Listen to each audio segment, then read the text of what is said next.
German election to set direction. After 16 years under Merkel, Germany's closely fought election on Sunday will set the direction of the European Union's most populous country after 16 years under Angela Merkel, whose party is scrambling to avoid defeat by its centre-left rivals after a rollercoaster campaign. The environmentalist Greens also are eyeing at least a share of power. About 60.4 million people in the nation of 83 million are eligible to elect the new parliament, which decides who will be the next head of government.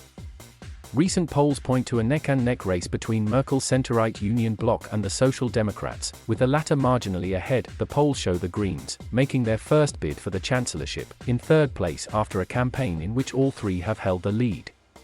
The Social Democrats' candidate, current Finance Minister and Vice-Chancellor Olaf Scholz, has seen his personal ratings climb amid error-strewn campaigns by his rivals, the Union's Armin Laschet and the Greens' Annalena Baerbock. Merkel, who remains personally popular after steering Germany through a string of crises, announced in 2018 that she wouldn't go for a fifth term.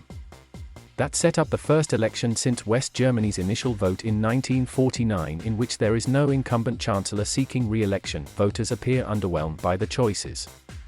Whoever finishes first is expected to get a historically low share of the vote, with polls showing no party expected to get 30% support.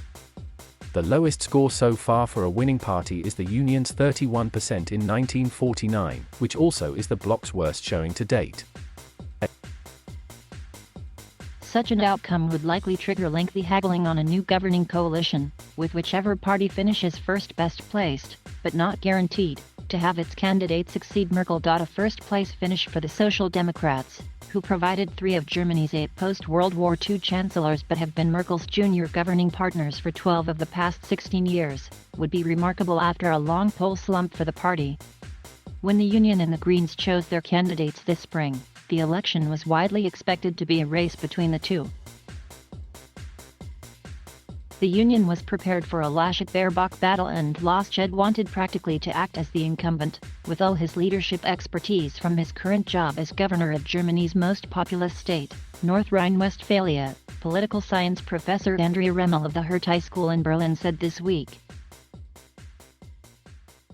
But now the duel isn't Laschet against Baerbock, it's Laschet against Scholz, and in this combination Mr. Laschet has been forced into the role of challenger, she said. Scholz is deploying all the power of his vice-chancellorship, of the finance minister, and is enjoying campaigning this way. He has simply managed to build up trust. Scholz also has had the smoothest campaign, although opponents sought to capitalize on a recent police search at his ministry. Baerbock suffered from early gaffes, notably having to correct details in a resume and facing allegations of plagiarism in a new book. Laschet, the governor of North Rhine-Westphalia, was nominated after a divisive internal battle with a rival, then suffered from perceptions that he poorly handled deadly floods that hit his state in July. A scene in which he was seen laughing in the background as Germany's president delivered solemn remarks about the disaster did not help his campaign image.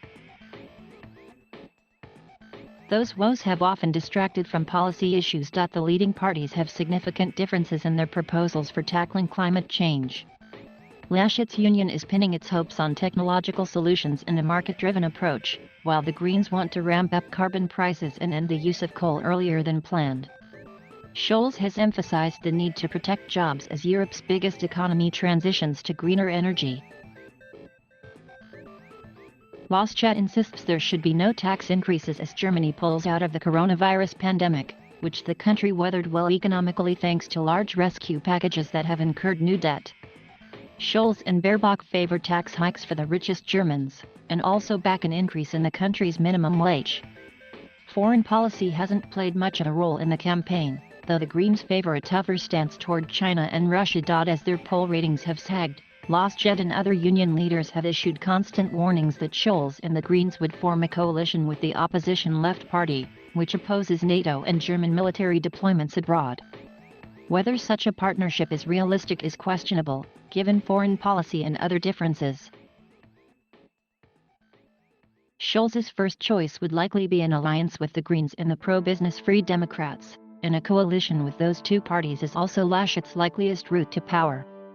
The Greens favor an alliance with the Social Democrats, and the Free Democrats prefer one with the Union. The election's result may also allow for a repeat of the outgoing grand coalition of the traditional big parties, under either Scholz or Laschet, though there's unlikely to be much appetite for that on either side.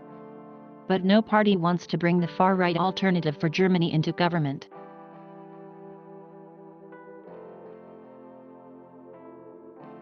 Thank you for watching. Please subscribe,